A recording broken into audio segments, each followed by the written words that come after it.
Вітаю вас, друзі! Це відео я записую для вас сьогодні із укриття, тому що, як ви знаєте, сьогодні є дуже масований ракетний удар по всій території України. Це один з найбільших ракетних ударів, мабуть, можна порівняти із подіями 24 лютого. Росіяни б'ють по критичній інфраструктурі, по цивільних об'єктах. Вони сьогодні радіють дуже цьому, особливо вони радіють тому, що вони там влучили у дитячий майданчик у Києві. Це, напевно, був дуже серйозний військовий стратегічний об'єкт. А ще вони радіють від того, що влучили там десь поблизу пішохідного моста у Києві. Він теж, напевно, становив серйозну загрозу для Владіміра Путіна. Повітряна тривога триває от від самого ранку і аж до моменту, коли я записую це відео. Зараз в мене на годиннику 11:30. І ось такі в нас, друзі, реалії. Сьогодні підпишіться на мій канал, натисніть лайк до цього відео, залиште під ним будь-який коментар. Це важливо, аби відео набрало більше переглядів. І я насправді хочу із вами поговорити сьогодні про все, що відбувається. Перше, як ви знаєте, днями вибухнув Кримський міст. Якісь невідомі добрі люди завезли на нього вибухівку, і він розвалився. Досить серйозні руйнування там були.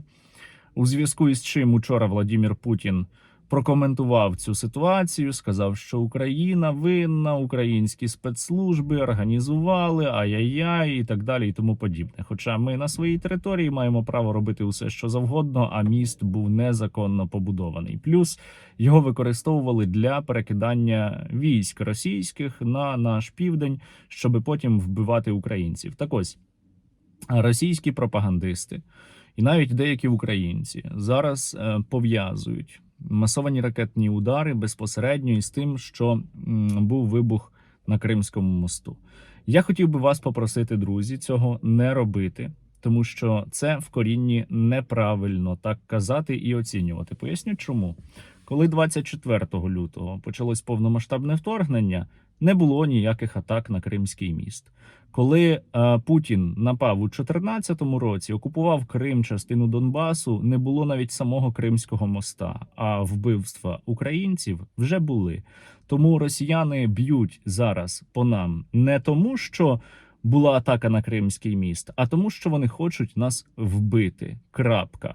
Після усіх тих злочинів, які вони вчинили, після вбивств мирного населення, очевидним є те, і це, до речі, підтверджує їхня пропаганда, що головна мета росіян – це вбити якомога більше українців, ліквідувати Україну як державу.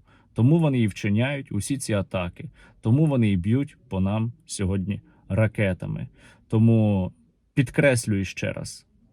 Ракетна атака відбувається не тому, що палав Кримський міст, а тому, що росіяни хочуть вбити нас із вами за те, що ми українці. Усвідомте це, будь ласка, і більше ніколи не пов'язуйте ті чи інші російські атаки із виникненням бавовни у окупантів. Ось так. Більше того, кожна російська атака буде породжувати іще більшу нашу відповідь. І за всі сьогоднішні події росіяни будуть відповідати обов'язково. Якщо не завтра, то післязавтра.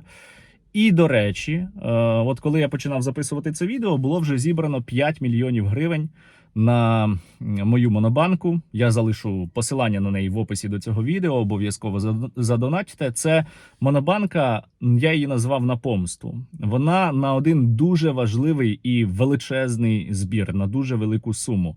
5 мільйонів – це лише невелика частина тієї суми, яку буде потрібно зібрати.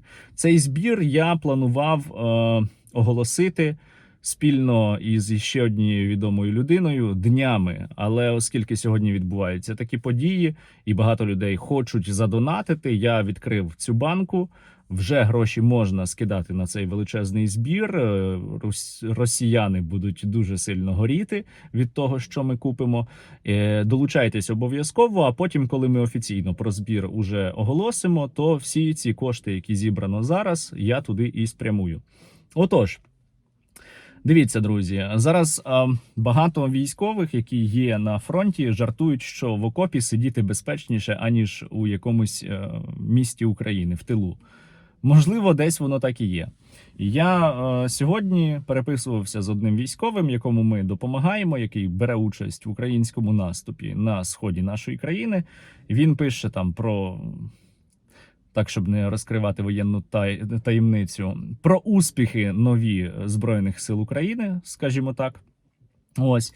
І просив вам усім передати, друзі, що усі цивільні мають зараз триматися. Ми не повинні боятися. Ми маємо тільки збільшувати свою русофобію. І поки ми тут тримаємось, світло погасло. А що таке? Це в мене в машині. Чомусь погасло світло. О, отак краще. Ось, і поки... Та що ж таке? І поки ми тримаємось, Збройні сили України якісно роблять свою роботу, винищують російських загарбників і будуть робити це іще більше. Отак от, друзі. Тому ви зараз усю вашу ненависть, усі ваші емоції скеруйте на те, щоб допомагати Збройним силам України. Тому що саме Збройні сили України знищили вже понад 60 тисяч російських загарбників. Саме Збройні сили України звільняють українські території від російської нечисті. І саме Збройні сили України поставлять крапку в існуванні Російської Федерації. Усе, що робить зараз Російська Федерація, це однозначно акти тероризму, тому що вони б'ють цілеспрямовано по цивільних. Були удари сьогодні в центрі Києва безпосередньо по цивільних, по дитячому майданчику, наприклад, як я, здається, вже казав. Ось.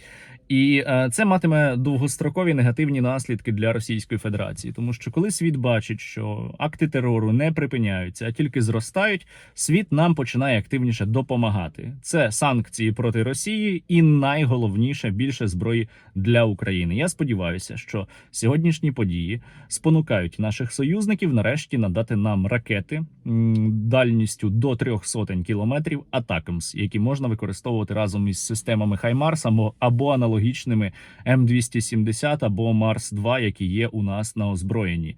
Тому нагадую також вам про важливість інформаційної роботи. Зараз усі йдіть у Твіттер англійською мовою, пишіть про воєнні злочини росіян, про їхні акти терору. Викладайте фото та відео, ті, які тільки можна публікувати, тобто які вже публікували офіційні особи. І пишіть про це. Пишіть і вимагайте надати Україні далекобійну серйозну зброю. Це зараз дуже важливо. Тому що росіяни, вони сподіваються на те, що ми будемо боятися. Вони сподіваються на те, що ми злякаємось. Але ми зараз маємо навпаки усі наші емоції, усю нашу ненависть скерувати на те, щоб знищити якомога більше російських загарбників. І ще один аспект, на який вони розраховують, це примусити нас до переговорів. Але це смішно. Вони серйозно думають, що зможуть нас примусити до переговорів на їхніх умовах, вбиваючи нас. Але це не так. Насправді ми просто починаємо ненавидіти їх іще більше, хоча здавалося б, куди іще більше. Насправді ми починаємо іще більше допомагати українській армії, а наші воїни іще більш затято винищують окупантів. Ніяких переговорів із цими виродками не буде та бути не може. Переговори можуть бути тільки тоді, коли Росія капітулює, втече з усієї нашої території, а це обов'язково відбудеться. І ці переговори можуть бути лише про те, яку суму репарацій вони будуть нам виплачувати. Тому обов'язково, друзі, якщо у вас оголошено повітряну тривогу, перебувайте в укритті, допомагайте Збройним силам України, тримаємось, не здаваємось, Україна обов'язково переможе і все буде Україна. Слава Україні, друзі! Бережіть себе!